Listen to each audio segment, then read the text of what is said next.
brought to you by Silver Pumps and Motors. Top quality और consistent performance के लिए सिर्फ सिल्वर पंप्स नाम याद रखना. లోన్ కావాలా నాయనా అన్న సర్కారు వారి ప్రకటనకి యువత ఫిదా అయిపోయింది. 16 లక్షలకు పైగా అప్లికేషన్లు పోటెత్తాయి. తీరా ఇప్పుడు గేమ్ చేంజర్ స్కీమ్ కి సిబిల్ స్కోర్ షాక్ తగిలింది. రాజీవ్ యువ వికాస రుణాలపై దరఖాస్తుదారుల్లో ఇప్పుడు గందరగోళం ఏర్పడింది.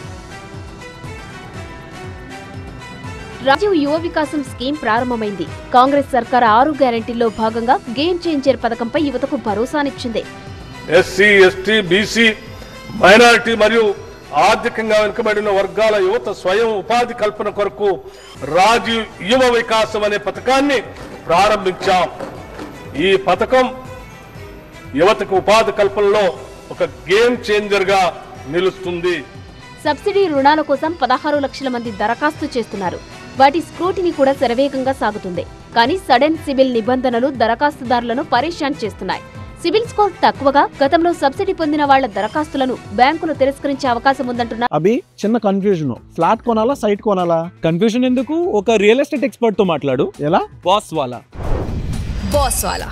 Be the boss. అధికారులు లోన్ అప్లికేషన్ కు ముందు సిబిల్ స్కోర్ ను తప్పనిసరిగా పరిశీలించనున్న బ్యాంకులు దానికి సంబంధించిన ఫీజు కూడా వసూలు చేయనున్నాయి.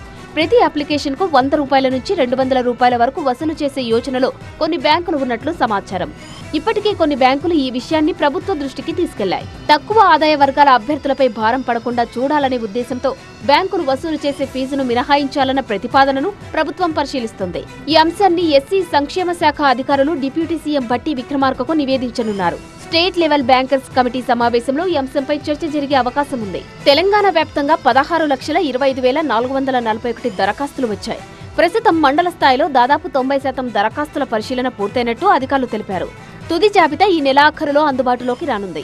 మండల అధికారులు పరిశీలించిన దరఖాస్తులను బ్యాంకులకు పంపించి అర్హుల ఎంపిక జరుగుతుంది. తుది జాబితా తయారైన తర్వాత అదే కలెక్టర్ల ద్వారా ప్రభుత్వానికి అందజేస్తారు. సిబిల్ స్కోర్ తమ ఆశలను గల్లంతు చేస్తుందా అనే ఆందోళన ఉన్నా సర్కారు వారి మాట ప్రకారం తమకు న్యాయం జరుగుతుందనే ఆశతో ఉన్నారు లబ్ధిదారులు. అర్హుడైన ప్రతి నిరుద్యోగికి గరిష్టంగా 4 లక్షల రూపాయల వరకు ఆర్థిక సాయం అందిస్తాం. యువత అభ్యున్నతికి ఈ పథకం గొప్పగా తోడ్పడుతుంది. జూన్ 2న రాష్ట్ర ఆవిర్భావ దినోత్సవం సందర్భంగా లబ్ధిదారులకు రుణాల మంజూరు చేపట్టేందుకు ప్రభుత్వం సిద్ధమవుతుంది. మొదటి విడతలో సుమారు 5 లక్షల మందికి ఈ పథకం ప్రయోజనం అందించేలా చర్యలు చేపట్టినట్లు తెలుస్తోంది.